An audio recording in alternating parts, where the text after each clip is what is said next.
I think a really good suggestion is for founders and CMOs who have personal brands. I would say go on podcasts. It's a really easy, low-hanging fruit way to grow your authority in the space because it's just great connections. People will link to you. People will hear your podcast, and it kind of just grows your digital footprint in a way. So if you do have any interest in that, it's a really good way to kind of passively build your SEO long term. If you think SEO is just about sprinkling keywords like fairy dust, think again.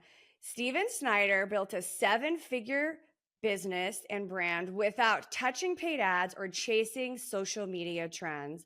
Now he's the CEO of Trio SEO, helping growth-focused B2B companies turn blogs into sales machines.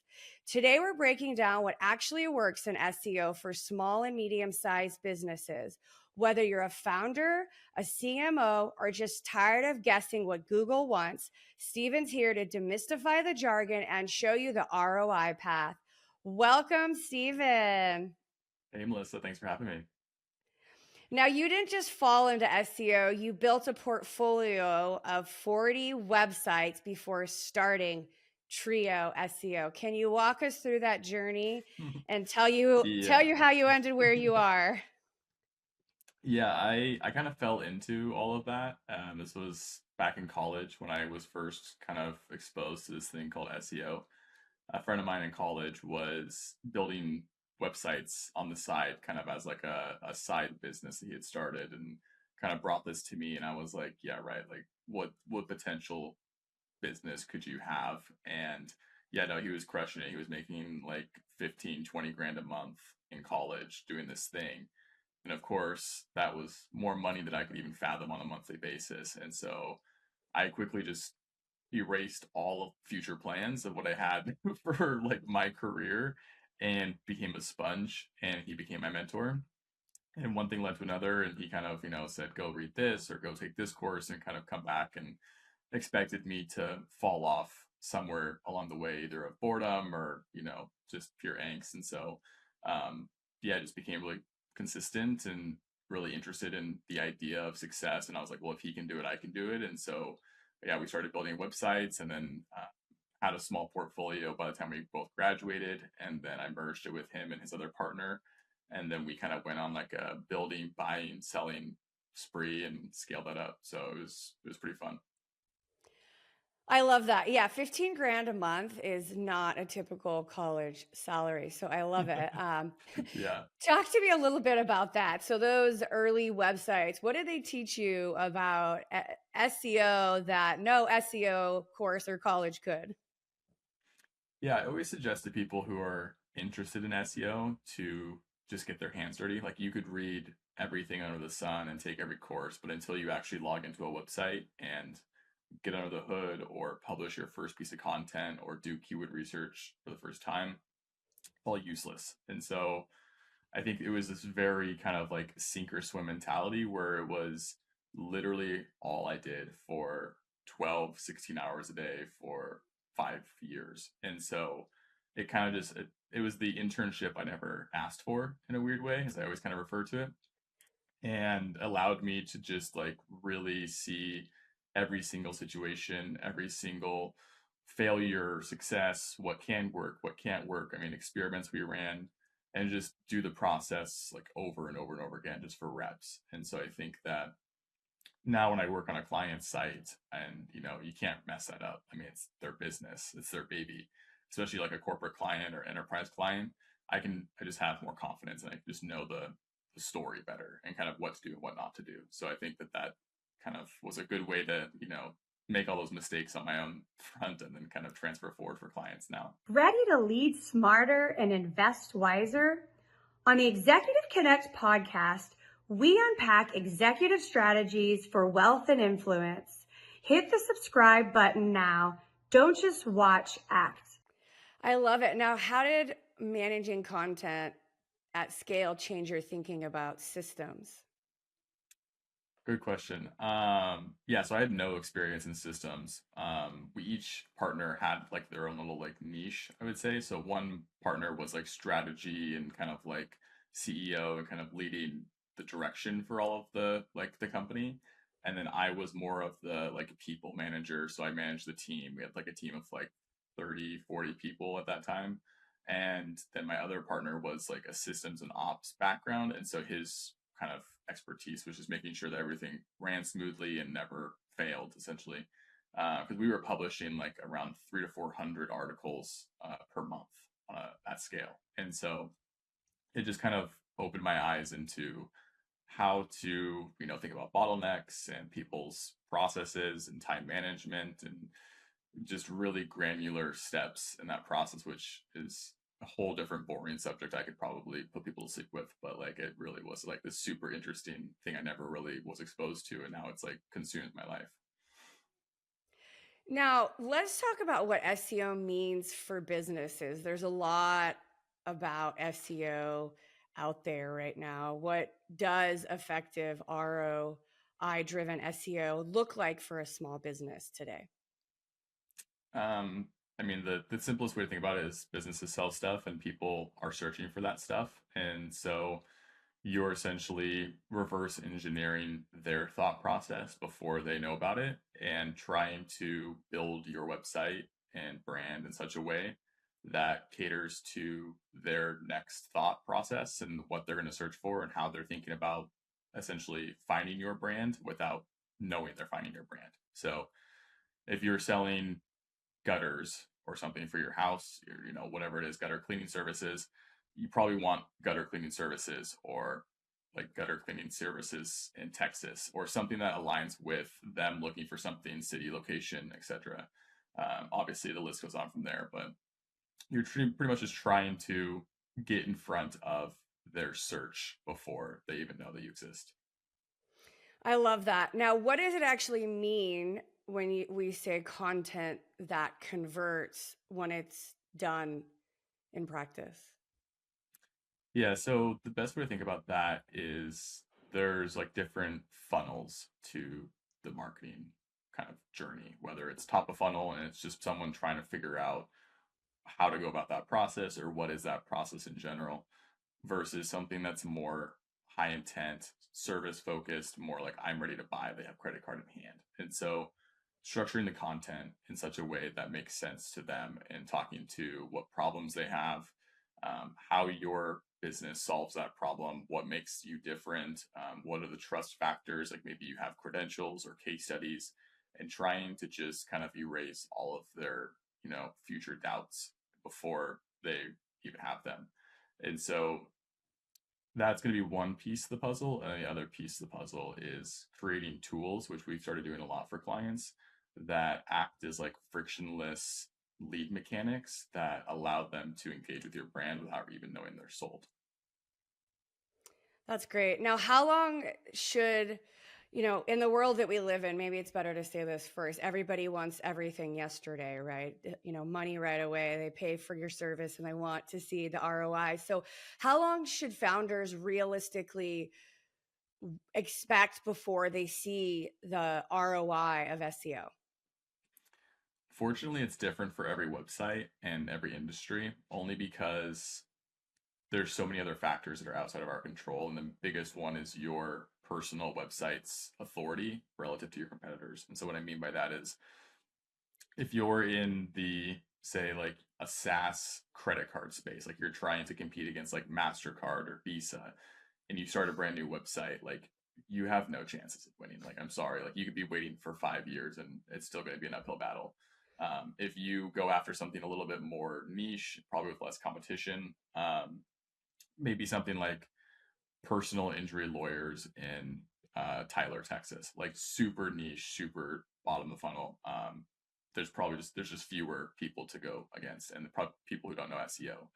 So I would say like a realistic timeline is probably a year.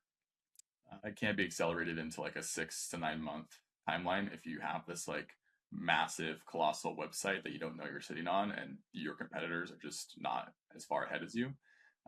Other times it can be a 3 to 5 year timeline easily. I love that. So you got to put the effort in, not just expect it to be done next month. Yeah. So let's talk. I find that I learn the best by mistakes. I've made my own SEO mistakes. So let's talk about some of the common SEO mistakes and AI misconceptions that are out there. AI is, everywhere, constantly in the scroll, constantly in front of us these days. From your perspective, what are the biggest SEO myths and mistakes that people are making, especially when AI is in the mix? The biggest thing I've seen is that people write or choose topics to go after, like say in their blog, they'll write a, pretty lengthy blog article because they think it's really interesting and they think that their clients or their customers are going to love this piece of content. So we have to publish it and it's going to be great. And there's zero research behind that topic or if there's even demand for that topic to begin with. And so that just takes wind out of the sails because you think that you're doing this thing and you're expecting results and you've invested time and resources and there's zero traffic. And so you're like, well, this doesn't work, obviously. And so it's just a hard kind of like reset of expectations from that side. So always having a strategy in place first will just make your chances of success that much better. Other things I would say, like if you're a local business or a small local business, treating things like your Google business profile with really high priority, getting reviews and testimonials there, treating it almost like a social media account, like updates, images, etc. Those are just like really low hanging fruit things you can do. And the last thing I would say is just not collaborating enough with others who are in your network and have other websites. So, if you know somebody who's an ally or a potential partner, like go to their website and see if you can get added to their directory page or their partnership page or get a blog on their site that mentions you and then links back to your website. And the more of those you can get, the stronger their website gets. So This episode is brought to you by Summit Ventures. If you're an accredited investor, Summit gives you access to one of the greatest tax advantage opportunities, direct ownership in oil and gas. Their projects deliver what they call the triple play: cash flow, equity growth, and powerful tax benefits. And here's the best part: these investments qualify for 1031 exchanges. That means you can roll gains from real estate into energy while deferring capital gains. To learn more and get a free white paper, Oil and Gas Demystified, just visit www.summitven.com/executive connect. I love it. So now going back to these blogs, what is the word count that you suggest? Is it like under 1,000 words, under 500 words? What is the key? Like you were saying, without the research, is it research or is it just more like words? definitely a little bit of both. So I would say like probably 1,500 to 2,000 words is a sweet spot on average.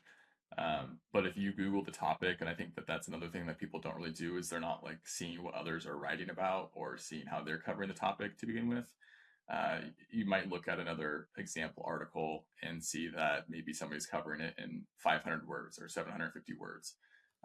It's hard because you don't want to overload the visitor with useless content or information they don't need. And so don't feel like you need to stuff the article with content just to make it succeed. I love that. Now, this is funny. So, I see so much content now. It's like in all of our face with AI. So how do you spot AI generated content that will never actually rank?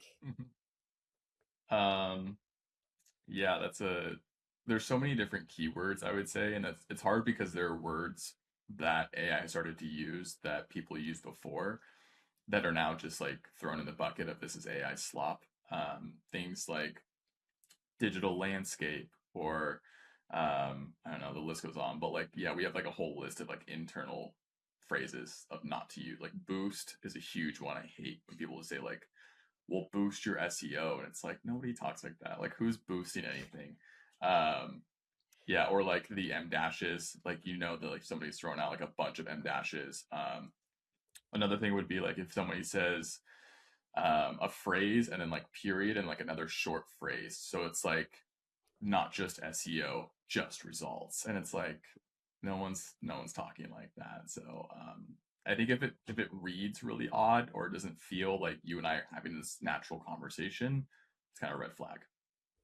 I love that because as a person that writes short sentences all the time, engineer brain person, and who loves emojis, everybody's like, oh, that's I know, AI. right? I'm like, no, that's the way my brain thinks and in emojis. So I've been so scared of dashes anymore. I think it's I like, know. I don't even use dashes. I use semicolons now out of fear, or the word but, because of it. It's so true. I'm the same way. Yeah, like I use dashes more than I use periods, but like people will look at me like, "What is this?" I'm like, I'm weird. I don't know." Yeah, I think it's short text, so I have to rethink my writing. So, are there shortcuts that you see out there that always backfire on Google? Yes, the main one is trying to produce more quantity than quality.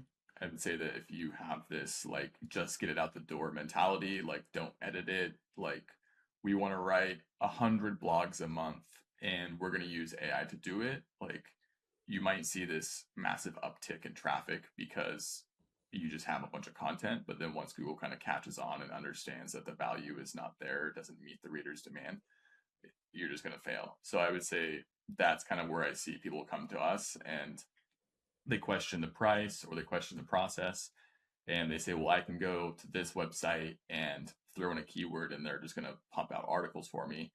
And I kind of say, yeah, that's great, but at what cost long term? So it's definitely kind of a double-edged sword in terms of what you're willing to trade off long term. Yeah, I absolutely agree with that.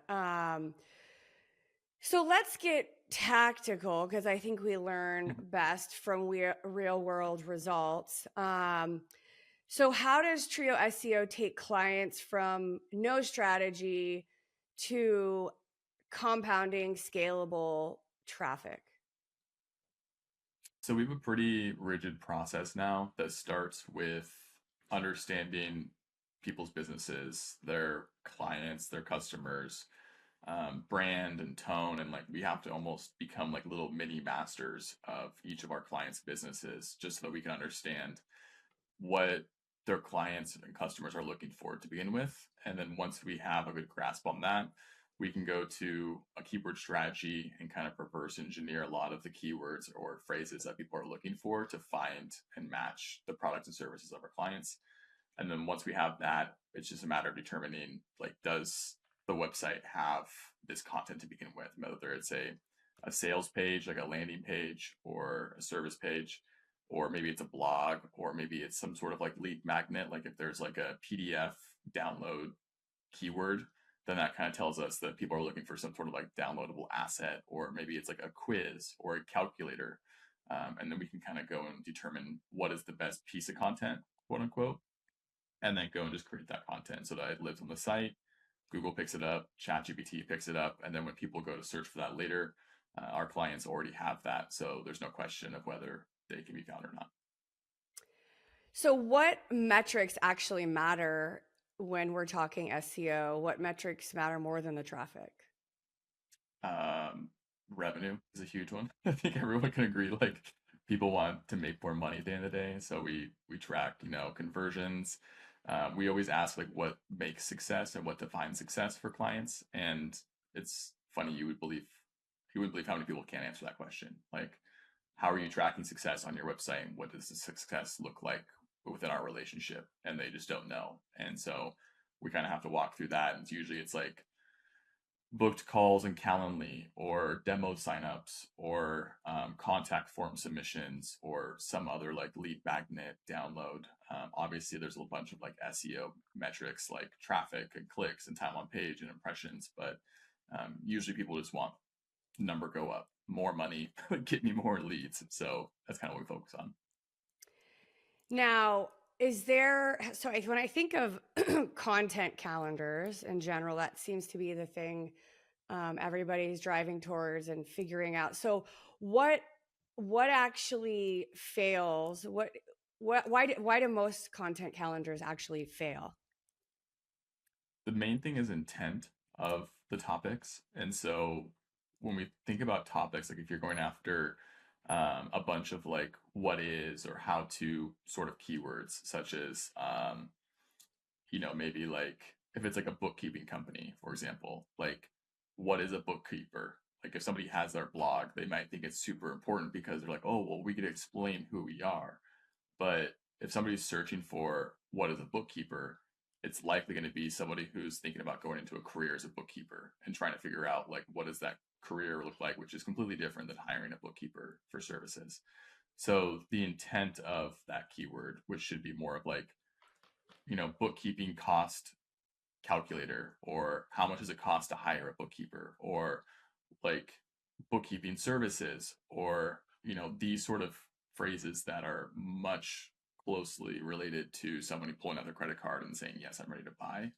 Going after the right topics is usually the make it or break it decision tree of what can skew or kind of like align success with the content calendar, I would say. That's great. So let's talk about some advice you would give to first timers, founders, small, medium sized businesses. So for founders who want to try SEO but don't understand it or feel overwhelmed, where should they start? Start with the strategy, and always, I would say, go with an expert who's done this repeatedly. I would say if you just like take a stab at it and try and do it yourself, the results won't be there. You're going to feel frustrated. It'll probably distract you from your core business because it's not your skill set to begin with. So I would say like always just talk to somebody and see what is realistic. And sometimes it's also important to remember that SEO isn't for everyone. If there's a small business who has a really strapped budget, or a startup who is kind of on like a month to month cash flow basis with their like investors, don't go with SEO. Like it's takes too long. You're going to be strapped for cash and you're going to be pissed when you don't get results. So it's like, don't do that. Um, if the opportunity is there and competition is great and easily accessible and you have a long-term mindset, then kind of go that way. So I would say that for people who are thinking about it, like be realistic and talk to somebody who's going to speak to you realistically on the outcome.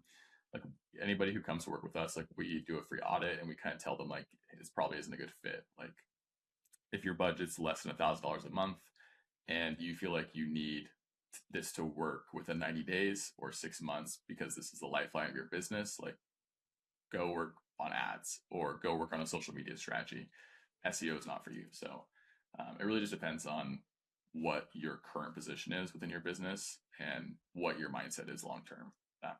This episode is sponsored by Texas Freedom Fund. If you're an accredited investor looking to protect your purchasing power, reduce taxes, and own real Texas energy assets, listen up. The Texas Freedom Fund invests in proven oil and gas projects in the Eagle Ford Shale with no debt and strong tax advantages like intangible drilling costs applied against active income. Minimum investment is $25,000 and the sponsor invests right alongside every single deal. Learn more at texasfreedomfund.executiveconnectpodcast.com. Energy, opportunity, and Texas grit working for your portfolio.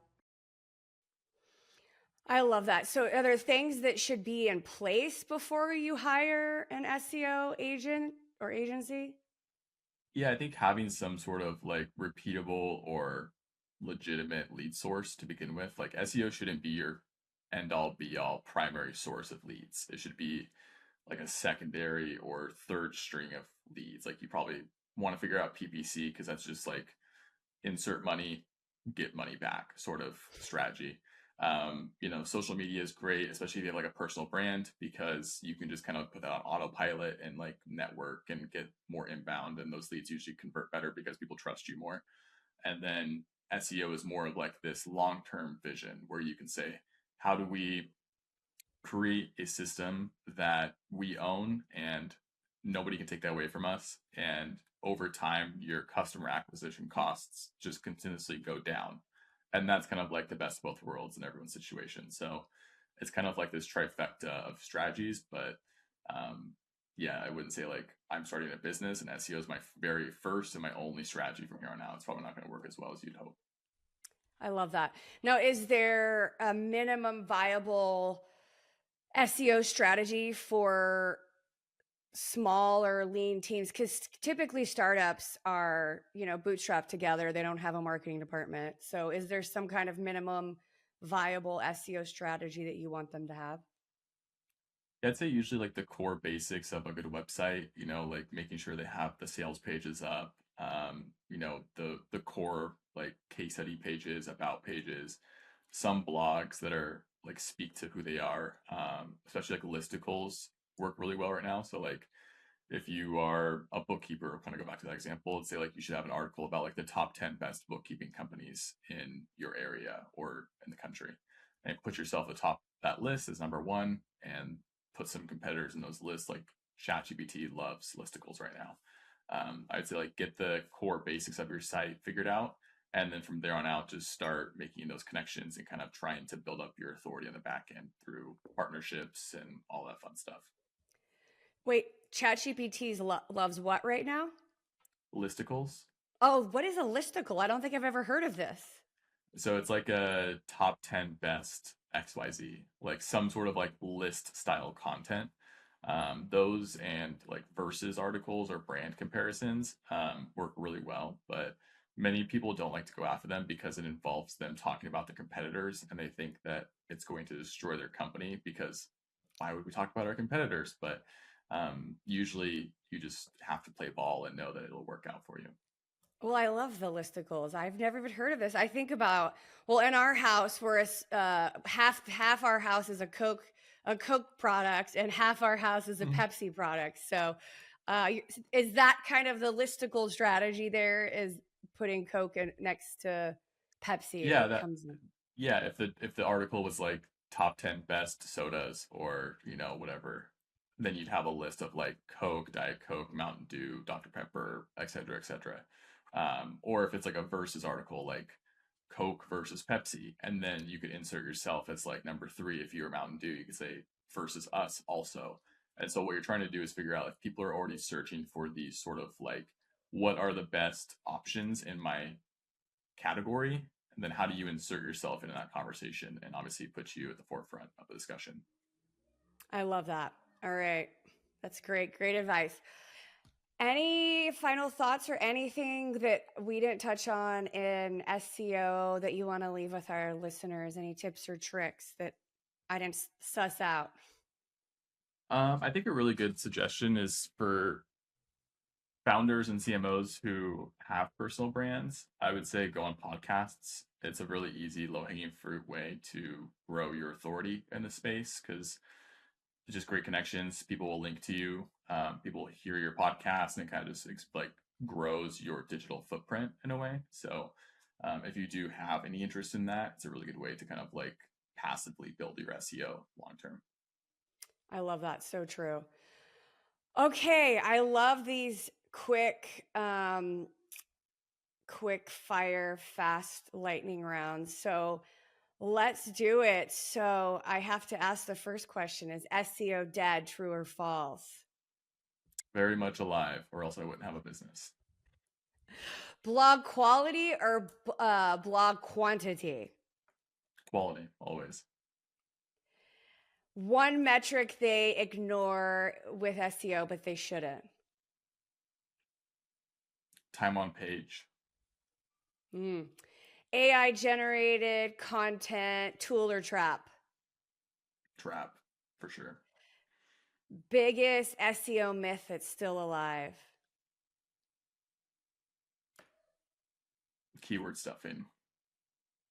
I love that. One SEO habit that compounds fast? Consistency. Best SEO investment is under $1,000. Trio SEO. Worst SEO advice you hear regularly? Don't do it. I love that.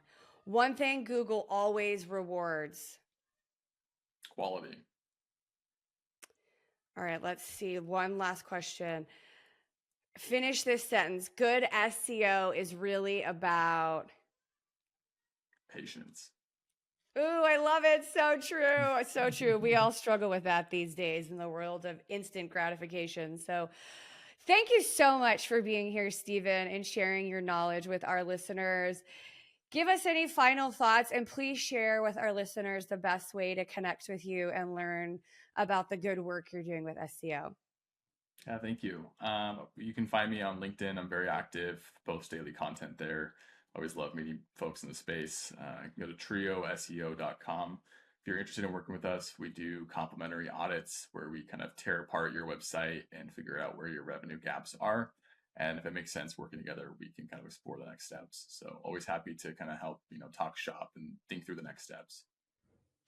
This has been great. Thank you so much for being here. That's the Executive Connect podcast.